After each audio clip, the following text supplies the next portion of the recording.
Arab Saudi berbalik unggul 2-1 atas timnas Indonesia hingga menit ke-37 dalam grup B putaran keempat kualifikasi Piala Dunia 2026 zona Asia di King Abdullah Sports City Stadium Jeddah pada Kamis 9 Mei 2025 dini hari.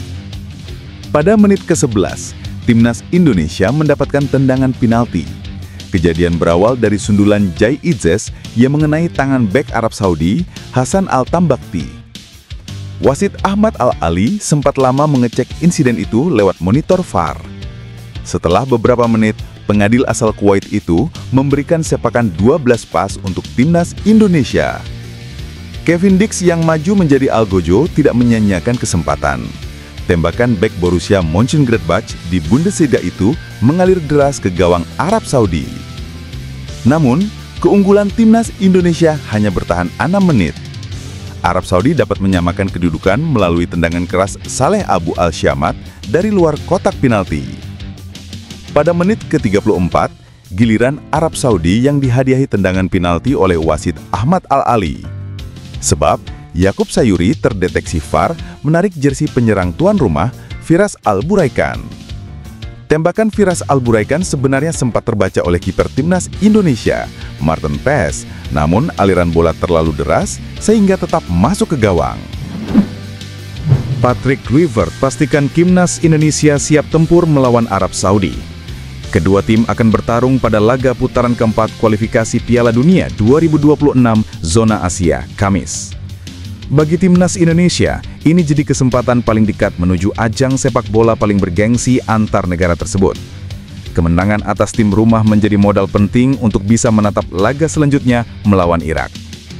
Namun beberapa masalah sempat menghantui timnas seperti pemain cedera dan waktu persiapan yang mepet. Patrick Kluivert menjelaskan bahwa semua persiapan berjalan dengan baik, termasuk mereka yang terlambat hadir dan sudah lakukan adaptasi dengan tim. Menurutnya, ini tidak jadi alasan untuk mereka gagal mendapatkan kemenangan. Mantan pelatih Curacao ini melanjutkan bahwa 2 pertandingan ke depan sudah seperti final. Ini akan menentukan nasib mereka yang sedang berjuang untuk membuat sejarah. Dia optimis mereka bisa tampil maksimal dan menunjukkan kekuatan terbaik. Patrick menambahkan, absennya Emil Audero sempat membuat mereka kesulitan. Namun hadirnya Nadeo Argawinata dan Reza Arya sudah menyelesaikan masalah. Semua pemain tentu akan berjuang maksimal agar bisa mendapatkan kemenangan. Timnas Indonesia akan menggunakan jersey merah saat melawan Arab Saudi dalam lanjutan kualifikasi Piala Dunia 2026 Rabu. Hal tersebut disampaikan oleh manajer Timnas Indonesia, Sumarji. Adapun kiper Timnas Indonesia akan mengenakan jersey kuning. Foto jersey kuning milik Timnas juga dipajang Sumarji dalam unggahannya di media sosial. Pertandingan Timnas Indonesia versus Arab Saudi akan berlangsung di Stadion King Abdullah Sports City, Jeddah, pada Rabu malam atau Kamis dini hari WIB.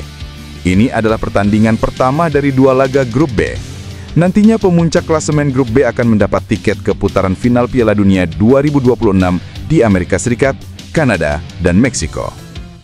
Nama Thais Dalinga mencuat sebagai kandidat utama untuk mengisi kekosongan di lini serang Timnas Indonesia setelah striker andalan Ole Romeni mengalami cedera parah pada laga Piala Presiden 2025. Thais Dalinga yang saat ini memperkuat klub Serie A Italia, Bologna FC, disebut-sebut memiliki garis keturunan Indonesia. Isu ini menjadi pembahasan panas di kalangan penggemar sepak bola tanah air, terlebih setelah informasi ini pertama kali dihembuskan akun media sosial Kabar Bola Gadura. Meski PSSI belum memberikan konfirmasi resmi, manajer Timnas Indonesia, Sumarji, memastikan bahwa federasi terus membuka kemungkinan menambah pemain keturunan dengan kualitas kelas atas. Untuk kemungkinan ke sana menambah pemain keturunan selalu terbuka. Tapi kembali lagi, yang kami inginkan ini pemain yang mempunyai kualitas grade A. Ini masih kami terus cari, ujar Sumarji, menegaskan arah perekrutan pemain yang sedang diupayakan oleh federasi. Dengan tinggi badan mencapai 1,90 meter, Dalinga kerap menang duel udara dan menjadi ancaman serius bagi pertahanan lawan. Postur tersebut sangat cocok untuk gaya permainan timnas Indonesia yang membutuhkan kekuatan fisik dan penyelesaian akhir yang klinis. Ole Romeni merupakan sosok vital di lini depan timnas Indonesia. Striker yang membela Oxford United ini berhasil mencetak gol spektakuler yang bahkan diganjar penghargaan Best Goal AFC untuk matchday ke-7 dan ke-8 putaran ketiga kualifikasi Piala Dunia 2026 zona Asia. Disinilah Dalinga dianggap sebagai sosok tandem yang sangat potensial. Romeni dengan gaya bermain serba bisa dan pergerakan eksplosif, serta Dalinga dengan kekuatan fisik dan kemampuan duel udara, dapat membentuk duet maut yang saling melengkapi. Jika benar bergabung, keduanya akan menjadi kombinasi penyerang paling tajam yang pernah dimiliki skuad Garuda. Kiper Timnas Indonesia Maarten Paes mengaku bahwa laga putaran keempat kualifikasi Piala Dunia 2026 ini momen penuh makna buatnya. Untuk itu, ia berjanji akan mengerahkan kekuatan terbaiknya agar skuad Garuda raih kemenangan. Timnas Indonesia akan menghadapi putaran keempat kualifikasi Piala Dunia 2026 zona Asia melawan Arab Saudi dan Irak. Ini menjadi pertandingan penting buat skuad Garuda apabila ingin lolos ke putaran final Piala Dunia 2026. Untuk itu, jelang menghadapi laga penting ini, Maarten Paes pun memberikan kabar baik. Pemain FC Dallas tersebut mengaku sudah pulih dari cedera dan siap membela tim merah putih dalam putaran keempat ini. Maarten Paes mengatakan bahwa laga putaran keempat kualifikasi Piala Dunia 2026 ini menjadi salah satu momen paling berharga dalam karirnya bersama timnas Indonesia. Pasalnya, tim yang berhasil finish di posisi puncak klasemen grup B nantinya yang berharap lolos ke Piala Dunia 2026. Oleh karena itu, pemain berusia 27 tahun ini mengaku laga kontra Arab Saudi dan Irak ini menjadi laga paling penting buat skuad Garuda dan dirinya. Itu akan berarti segalanya. Itu akan menjadi momen yang benar-benar penuh makna, ujar Maarten Paes. Mantan kiper FC Utrecht tersebut mengatakan bahwa ia sangat antusias menghadapi laga penting ini. Pasalnya, ia ingin bisa memastikan skuad Garuda lolos lebih cepat ke ajang 4 tahunan tersebut. Ia bahkan berjanji akan berusaha keras untuk bisa membantu timnas Indonesia meraih kemenangan dalam 2 laga penting ini.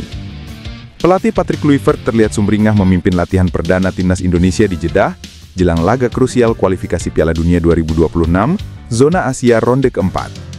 Dalam video yang diunggah di kanal resmi YouTube Timnas Indonesia, Kluivert tampak memimpin sesi latihan dengan suasana penuh semangat dan keakrabaan. Ia memberi instruksi dengan nada positif kepada para pemain yang baru berkumpul. Dalam video berdurasi sekitar 4 menit itu, Kluivert juga menanggapi situasi belum lengkapnya skuad Garuda karena beberapa pemain abroad masih membela klub masing-masing. Mereka akan berintegrasi dengan lancar. Semua sudah tahu cara kami bekerja. Kami pernah menghadapi situasi seperti ini sebelumnya, saat pemain datang satu persatu. Mereka akan langsung cocok dengan sistem, jelasnya. Pernyataan itu menegaskan keyakinan Kluivert bahwa keterlambatan beberapa pemain seperti Calvin Verdong dan Kevin Dix tidak akan mengganggu persiapan tim. Timnas Indonesia tergabung di grup B bersama Arab Saudi dan Irak. Seluruh pertandingan akan dimainkan di Jeddah. Dengan atmosfer panas Jeddah dan jadwal padat pemain abroad, Timnas Indonesia tetap menunjukkan antusiasme tinggi di bawah Kluivert. Sesi latihan perdana tersebut menjadi bukti bahwa skuad Garuda mulai solid menatap 2 laga hidup mati. Sinyal positif datang dari Eropa, di mana striker klub Serie A Bologna, Thijs Dalinga, menjadi sorotan PSSI. Setelah Dalinga dikabarkan menghindari pertanyaan seputar kemungkinan membela timnas Belanda, rumor mengenai ketertarikan PSSI untuk menaturalisasinya kembali menguat. Dalam sebuah wawancara, Dalinga secara terbuka menyatakan fokusnya saat ini hanya pada penampilan bersama klubnya. Sikap ini direspons oleh publik dan diyakini menjadi celah bagi PSSI untuk mendekatinya. Dalinga dinilai bisa menjadi solusi untuk lini serang timnas Indonesia, terutama setelah cedera yang dialami penyerang andalan oleh Romeni. Jika proses naturalisasi ini terwujud, Dalinga berpotensi besar memecahkan rekor sebagai pemain termahal dalam sejarah timnas Indonesia. Dengan nilai pasar yang ditaksir mencapai 208,58 miliar rupiah, kualitas dan pengalamannya bermain di liga-liga top Eropa, seperti Liga A dan Serie A, menjadi daya tarik utama. PSSI berharap, kehadiran Dalinga dapat meningkatkan kekuatan dan kedalaman skuad timnas Indonesia di level Asia. Kualitas dan naluri mencetak golnya dianggap sebagai investasi jangka panjang untuk menghadapi persaingan yang semakin